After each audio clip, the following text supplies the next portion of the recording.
Hello, hello, hello, everyone, and welcome back to Speak English Podcast.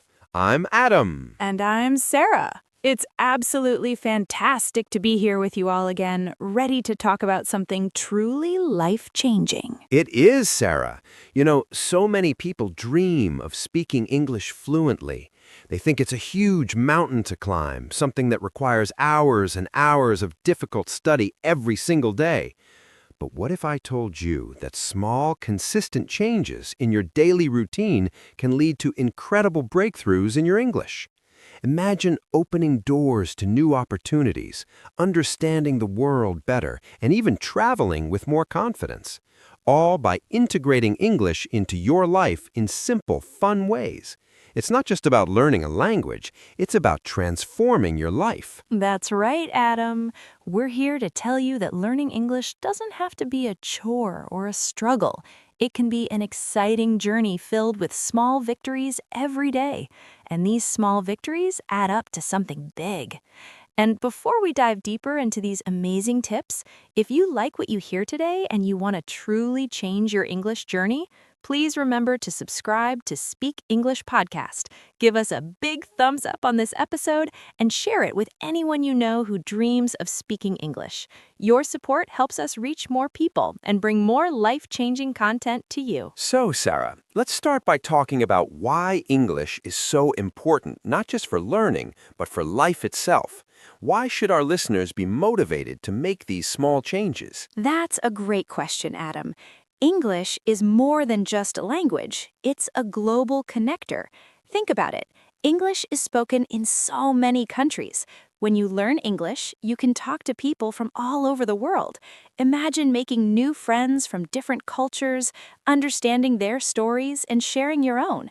It makes the world feel smaller and more connected. Absolutely. It opens up the world. And what about for work? For work, English is a game changer. Many good jobs, especially in international companies, need English. If you can speak English, you can get better job opportunities, maybe even a promotion. You can communicate with colleagues and clients from other countries. It can mean a better salary and a more exciting career path.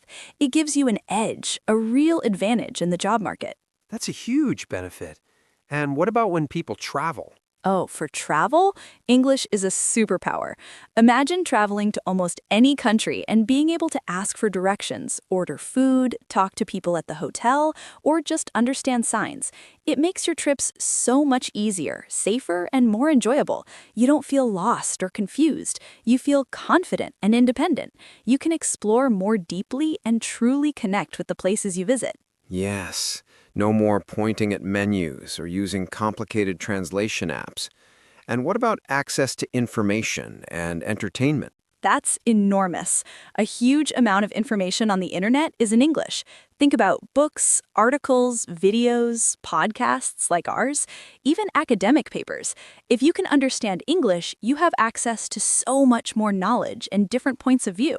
And for entertainment, imagine watching your favorite movies and TV shows without subtitles, or understanding the lyrics of your favorite songs. It makes everything richer and more engaging. You can truly appreciate the original art. It's incredible how much of the world's content is in English. So these small changes aren't just about learning words, they're about unlocking a better, richer, and more connected life. Now let's get into the how. Okay, let's start with our favorite and easiest one. Music. Yes, everyone loves music. So instead of always listening to songs in your native language, try to listen to English songs. It's so simple, right? You can do it when you're walking, when you're cleaning your house, when you're cooking, or even just relaxing. Just put on some English music. And don't worry if you don't understand every single word at first. The goal here is to get used to the sound of English, to hear the rhythm, the pronunciation. Your ears will start to get trained. Maybe you'll catch a few words you know. Exactly. And a pro tip here, find songs you really, really like. If you enjoy the song, you'll want to listen to it more. After a few listens, you can try to find the lyrics online. Read them while you listen. You'll be amazed how many words you start to recognize and learn. It's like a fun game. And singing along, even if it's just mumbling, helps with your pronunciation and fluency. It's like a secret language lesson. Next up, TV shows and movies. This is a fun one. I love this. But what's the best way to do it for beginners, Sarah? The best way is to start by watching them with English subtitles. Don't use subtitles in your native language. I know it's tempting, but challenge yourself. That's a brave step, but so effective. Yes, at first, your eyes will naturally go to the English words. You'll be reading and listening at the same time. This helps you connect the written word with the spoken word. If it's too fast, try starting with shows you already know well in your native language. This way, you already understand the story and the characters, so you can focus more on the English. Brilliant. You don't have to guess the plot, so your brain can concentrate on the language. And for our absolute beginners, those at A1 level, what do you suggest? For absolute beginners, cartoons or children's shows are fantastic. They use simpler language, often repeat words, and the characters speak slowly and clearly. Think about shows like Peppa Pig, Paw Patrol, or even classic Disney animated movies. The stories are easy to follow and the vocabulary is basic. This is a very gentle introduction to spoken English. Yes, they make learning feel like play. And every time you rewatch, you might notice something new. That reminds me, Sarah, let's dive into something even more immersive, changing the language on your phone and computer. This is a bold move, but oh so powerful. Think about it. How many times a day do you look at your phone? Dozens? Hundreds? If your phone is in English, every time you use it, you are seeing and interacting with English words. It's true. You'll learn words like settings, messages, gallery, camera, calendar, contacts, share, download, and edit. These are everyday words you use all the time. You learn them not by studying a list, but by using them. Exactly. It's incidental learning. You just pick them up naturally because you need to use your phone. And most of the time, you'll understand what the word means because of the icon or the action you're performing. If you really get stuck on a word, you can quickly look it up. But soon, these words will become second nature to you.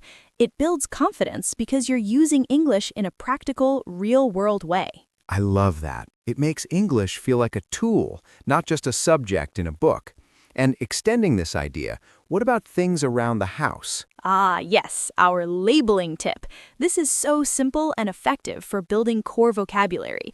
Get some small sticky notes, write the English word for everyday objects, and stick them on the actual object, like putting door on your door, chair on your chair, table on your table, refrigerator or fridge on your fridge, cup on your cup. Precisely. Every time you walk past the door, you see the word door.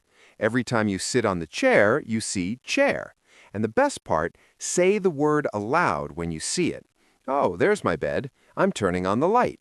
This connects the word to the object and the sound of the word, helping your memory and your speaking muscles.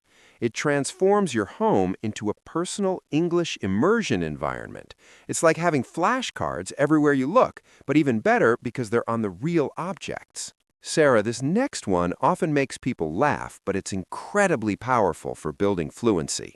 Talk to yourself in English. Yes, it might feel a little strange at first, but it's a fantastic way to practice when you are alone doing daily tasks. Just describe what you are doing in simple English. So like, I am making coffee, I am brushing my teeth, I need to water the plants. Exactly. Even if it's just one or two simple sentences. This helps you practice forming sentences, connecting words, and thinking in English without the pressure of a conversation with another person. There's no judgment, only practice. It builds your confidence for when you do speak to someone else. It's like a secret rehearsal for your English performance. It really is. And it helps you identify gaps in your vocabulary. If you want to say, I'm cutting the vegetables, and you don't know cutting or vegetables, that's your cue to look them up. And related to that, try to think in English. This is a higher level of talking to yourself, but it's very effective when you're just thinking about your day. Try to formulate those thoughts in simple English, like, I am hungry. What should I eat? The weather is cloudy today. Yes, or I need to buy milk at the supermarket. I hope my friend calls me soon. It pushes your brain to process information in English, not just translate from your native language. This is where real fluency begins to develop. It's like doing mental push-ups for your English brain. So let's talk about reading for pleasure. Many people feel intimidated by reading in English. They think they need to read complex novels, but that's not true. You can start very, very simply.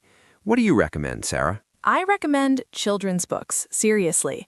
They are designed for young native speakers, so they have simple vocabulary, repetitive phrases, clear plots, and often wonderful illustrations that help you understand the story.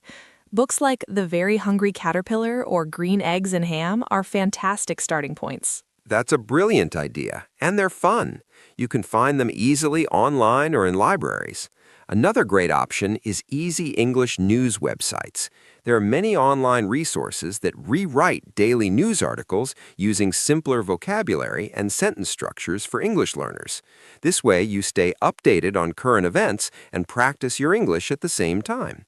You learn about the world while learning a language. That's incredibly practical. What should our listeners do if they encounter a difficult word while reading? Don't stop for every word. This is crucial. If you stop and look up every single word, reading becomes a chore, not a pleasure. Try to understand the general meaning of the sentence or paragraph. Use the context, the words around the difficult word, to guess what it means. If a word appears many times or seems very important for understanding the main idea, then you can look it up. But the goal is to enjoy the reading experience and build your comprehension, not to translate every single word. Yes, it's about building a habit of reading in English, making it enjoyable so you keep doing it. Consistency is key. Sarah, one of the most powerful and motivating small changes can be to find an English learning partner. This might sound like a big step, but it can start very small. Exactly. Maybe it's a friend from your school or workplace who is also learning English. You can make a pact. Let's speak just 5 minutes in English every day. Or let's send each other 3 messages in English each day on WhatsApp. That's a fantastic idea. Even short, simple interactions can build confidence and reinforce what you're learning. You could ask each other, "How are you?" "I'm good, thanks." "What did you eat for lunch?" "What are you doing this evening?" And the great thing about learning with a partner is that you are both in the same boat. You're both learning. You're both making mistakes. And that's perfectly okay. You can support each other and motivate each other. It takes the pressure off and makes speaking English less scary. You can even practice the talking to yourself sentences with your partner. And this is where the real-world benefits come into play.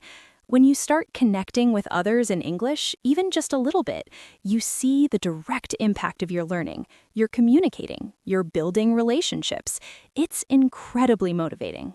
Sarah, we've talked about so many fantastic, simple, and effective small changes today, from music and TV to labeling and talking to yourself to finding a partner. The list is long, but the steps are small. They really are, Adam. And the most important message for our listeners today is that consistency is your superpower. You don't need to study for hours every day. Even 10 or 15 minutes of these small English activities, done consistently every day, will lead to incredible progress over time. Yes. Imagine if you listened to one English song, watch 10 minutes of a show with English subtitles, and change your phone language for a week. You've already had so much exposure to English.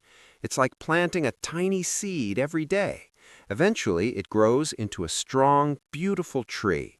And remember why you're doing this. It's not just for a grade or a test. It's for your future. It's for new opportunities, for better jobs, for amazing travel experiences, for connecting with people you never thought you could, for accessing a world of knowledge and entertainment.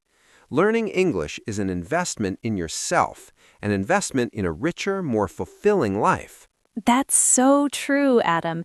It's about opening up a whole new world, and these small changes make that world feel achievable, not intimidating. Every little effort brings you closer to your goals. Be patient with yourself, celebrate every small victory, and never give up. So, our dear listeners, we truly hope you feel motivated and empowered after today's episode. We really want to know which one of these small changes you're going to try first, so please subscribe to Speak English Podcast, give us a big thumbs up on this episode, and share it with your friends who are on their English learning journey. Let's build a community of English learners together. And most importantly, leave a comment below and tell us which small change will you implement this week to improve your English and open new doors in your life. Will you try listening to English music, changing your phone language, talking to yourself, or finding a partner? We can't wait to read your comments and cheer you on. Thank you so much for being with us today, everyone. Keep practicing, keep making those small changes, and keep dreaming big. We'll see you in the next episode for more English adventures and more ways to transform your life. Bye for now. See ya.